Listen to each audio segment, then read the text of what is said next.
Building بنی ہوئی ہے، اللہ جانے کب ان پر بلڈوزر چلتا ہے اور پھر آپ کا 40 لاکھ کا 20 لاکھ کا اور 30 لاکھ کا دیا ہوا پیسہ جو صرف ایک کاغذ کے ٹکڑے میں آپ کے پاس موجود ہے، جس کی کوئی حیثیت نہیں ہے سرکار کی نظر میں، اور آپ کہاں دھکے لے جائیں گے آپ کو کچھ پتہ نہیں ہے۔ مسلمانوں جاگو، تم سے جو دھوکہ دیا جا رہا ہے اور کیا جا رہا ہے تمہارے اپنے ہیں، بڑی بڑی داڑھیاں رکھ کر کے، شولہ پہن کر کے علماء کا، اور شرارت بھری دل میں ان کے اندر خباثت موجود ہے، اور وہ لوگ بیٹھ کر کے اس کی پلاننگ کر رہے ہیں اور ان خبیثوں کو سارے مواقع فراہم کر رہے ہیں۔ جاگو،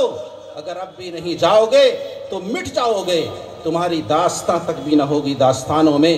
ضرورت اس بات کی ہے کہ ہر چیز میں حقیقت کو تلاش کرو۔ ایک زمین لے رہے ہو تم حقیقت کو نہیں دیکھتے، ایک گھر لے رہے ہو تم حقیقت کو نہیں دیکھتے، ایک جگہ لے رہے ہو تم یہ نہیں دیکھتے کہ ہمارا جنازہ نکلے گا کہ نہیں نکلے گا، ہمیں نہلانا یہاں نہلایا جائے گا یا نہیں نہلایا جائے گا۔ اگر خدا نخواستہ کوئی حادثہ ہو گیا اور میں اتنا بیمار ہو گیا کہ 2 آدمی کے سہارے کی ضرورت ہے تو مجھے سیڑھی سے اتارا جائے گا کہ اوپر سے دھکا دے کر کے پھینکا جائے گا اور یہاں آدمی کیچ کر رہا ہوگا، تب جا کر کے ہماری جان بچے گی۔ تم نے کیا اس کی ضرورت محسوس نہیں کی؟ اس لیے ضرورت ہے کہ اتحاد پیدا کرو، اپنے شریروں کو پہچانو کون لوگ ہیں۔ قرآن صاف اعلان کرتا ہے جناتوں میں بھی شیطان ہوتے ہیں، انسانوں میں بھی شیطان ہوتے ہیں۔ جناتوں کے شیطان کو تم جانتے ہو، انسانوں کے شیطان کو بھی جانو، اور اس سے بچنے کی جو تدبیریں ہیں وہ تدبیریں تم کو صرف علماء بتائیں گے۔ ان علماء سے جڑو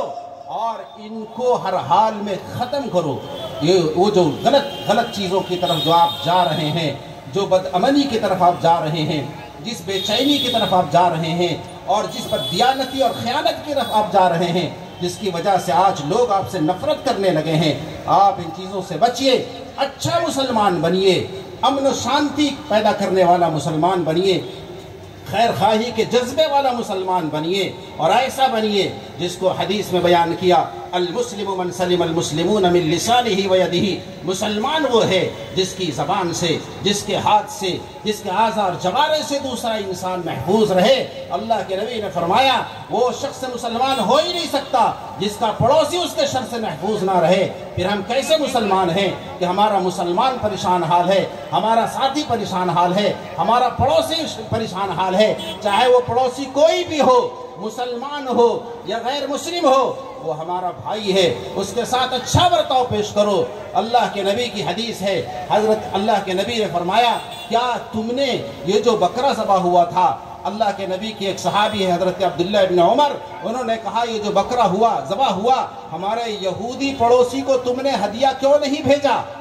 کیوں نہیں بھیجا؟ یہ بھائی چارگی ہے جو اسلام بتاتا ہے، یہ بھائی چارگی ہے جس کو اسلام بڑھاوا دیتا ہے اور سکھاتا ہے، اور یہی چیز ہمارے اس ملک میں فروغ پائی ہوئی ہے، اور اس کو باقی رکھنے کی ضرورت ہے۔ اور ضرورت اس بات کی ہے کہ ہم اپنے اسلام کو، ایمان کو مضبوطی سے تھام کر کے اس کی تعلیمات کے مطابق اپنی زندگی کو گزاریں۔